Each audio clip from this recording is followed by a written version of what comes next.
C'est hyper compliqué pour moi cette question parce que j'aurais tendance à répondre non.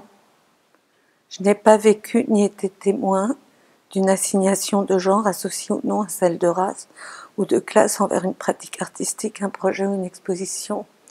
Et en même temps que je dis non, je me demande, peut-être je me trompe, peut-être que j'en ai été témoin mais que je m'en suis pas rendu compte. Donc en fait, ça m'interroge cette question parce que ça fait quand même longtemps que je travaille, que je fais des expositions. Moi personnellement, c'est vrai que je me suis jamais sentie assignée à être une femme artiste. Ça m'a jamais, j'ai jamais pensé ça. C'est les autres peut-être qui pensent ça. Moi, j'y pense pas. Comme je le disais, je me place plutôt du côté du langage et de la philosophie finalement, la peinture comme langage et comme pensée,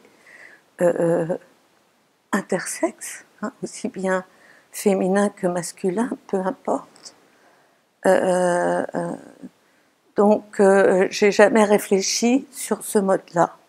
C'est vrai qu'il m'est quand même effleuré à l'esprit parfois que la peinture est le domaine du masculin, surtout la peinture abstraite en fait. Hein. Ça veut dire il y a toute l'histoire de l'art du XXe siècle que moi je trouve particulièrement machiste, hein, surtout chez les Américains, les grands gestes, les grands monochromes, les grands formats, c'est très beau, mais finalement c'est très ennuyeux aussi. Donc peut-être que ma façon, enfin non, mais là du coup je bifurque ailleurs que dans la question, mais voilà, j'ai jamais pensé à ma pratique d'artiste comme une pratique féminine, jamais. Et par contre, effectivement, donc je le redis, je me suis dit que peut-être du côté du regard sur mon travail, il y avait une espèce de chose d'incompréhension peut-être, ou de compréhension sur le fait que la peinture était abstraite, était du domaine du masculin. Voilà. La grande peinture gestuelle, j'ai toujours m'empêché de comparer ça à une éjaculation, enfin des trucs comme ça. À la liberté, quelle liberté, la puissance, quelle puissance. Voilà. Donc c'est vrai que moi, dans mon travail, je ne veux pas dire une puissance, je ne veux pas figurer un geste, je ne veux pas exprimer quelque chose. Voilà. Qui serait de l'ordre de mon histoire, de ma féminité, de ceci, cela. C'est pas ça le problème.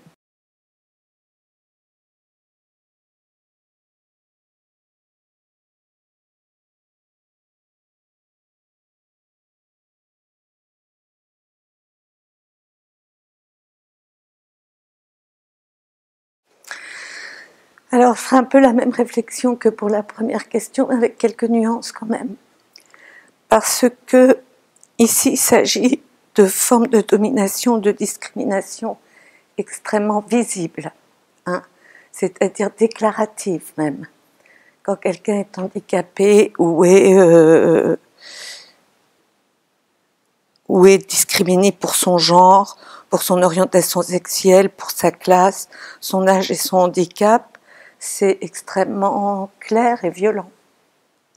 Moi, je trouve que la domination et la discrimination, elle est beaucoup plus souterraine et discrète, en fait, et peut-être même inconsciente, en fait. Là, je parle d'une discrimination masculine sur les artistes femmes, par exemple. Je ne parle pas spécialement de moi, hein. Mais voilà. Donc, je pense que si on reprend l'histoire de l'art du XXe siècle, et même toute l'histoire de l'art, on pourrait dire, je trouve que c'est une histoire de l'art masculine. Voilà.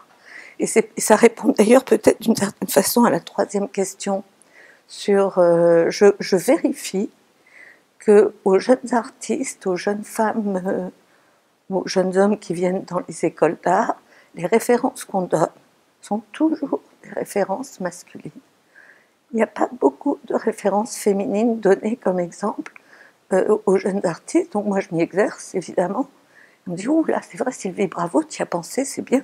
Donc, non, mais ce que je veux dire, voilà, c'est que je pense qu'il faudrait plus chercher du côté de ce qui est inconscient dans la société. C'est plus que du côté qui se déclare discriminatoire, ou que se déclare, comment vous dites,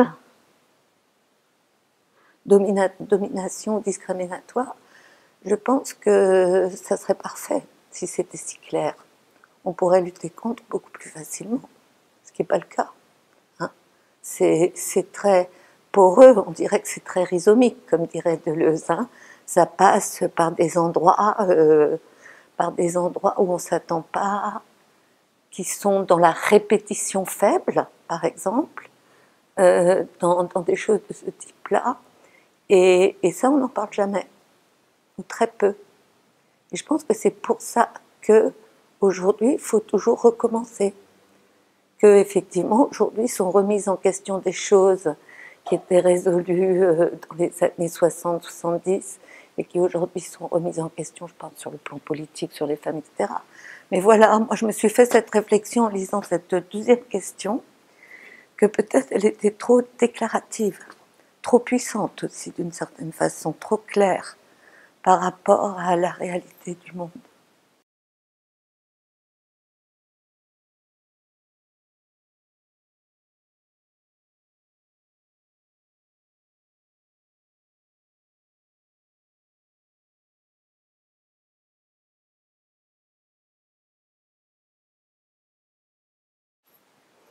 Ils sont tout à fait parlants en soi. Donc c'est vrai que moi, personnellement, j'ai été pas mal achetée par les institutions, aussi bien par les FRAC que par les FNAC. Je sais pas, enfin, en tout cas, il s'avère que j'ai beaucoup d'œuvres dans les collections publiques. Donc je me sens à la fois privilégiée de ça, et en même temps je me dis pourquoi, bon bah, c'est comme ça, et tant mieux pour moi.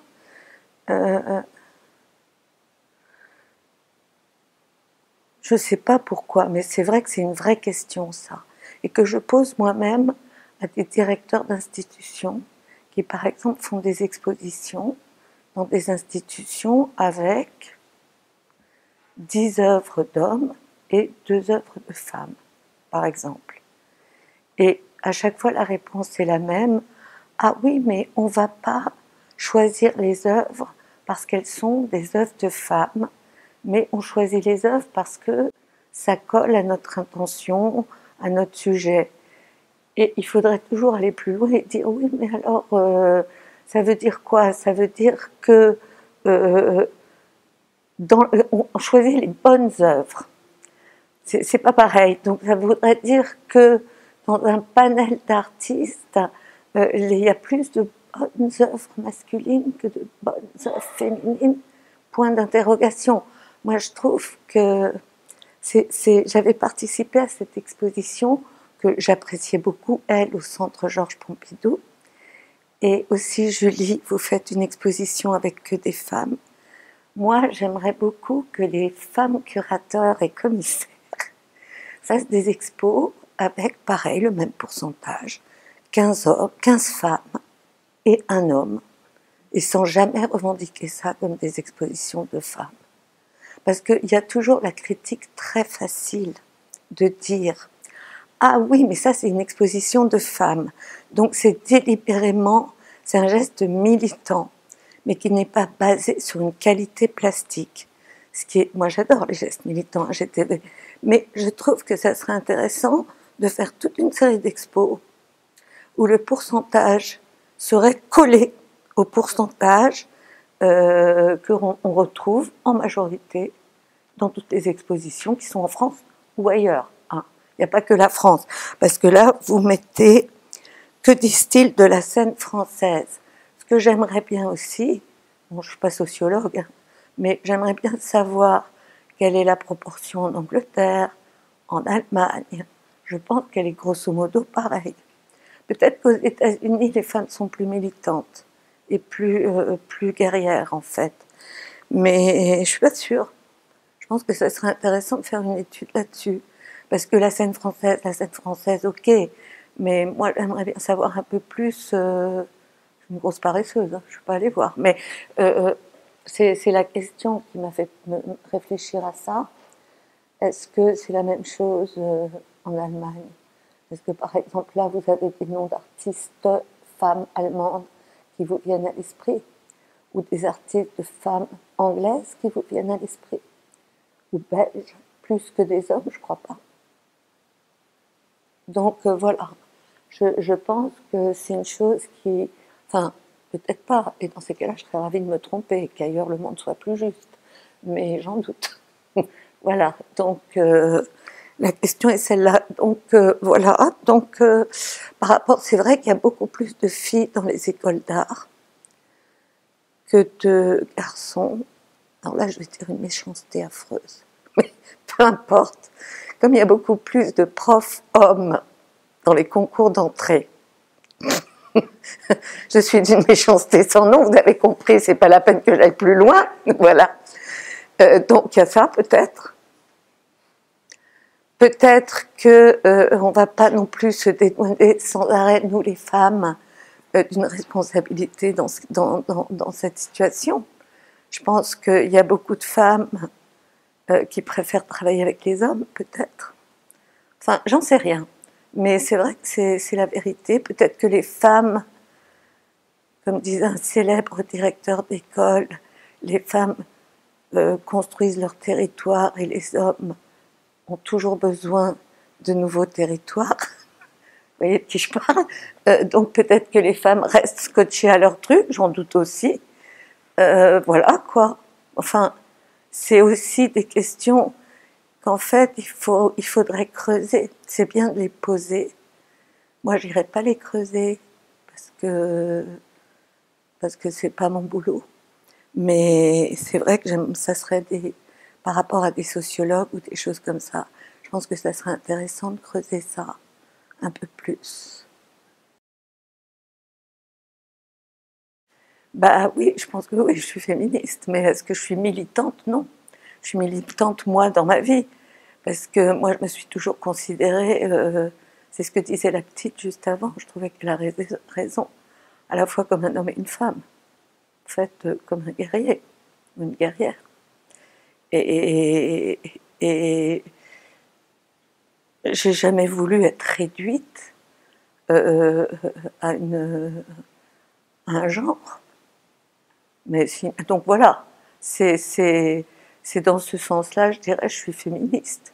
Mais c'est vrai que je milite pas, je suis jamais allée militer nulle part, ni en politique, ni du côté des féminismes.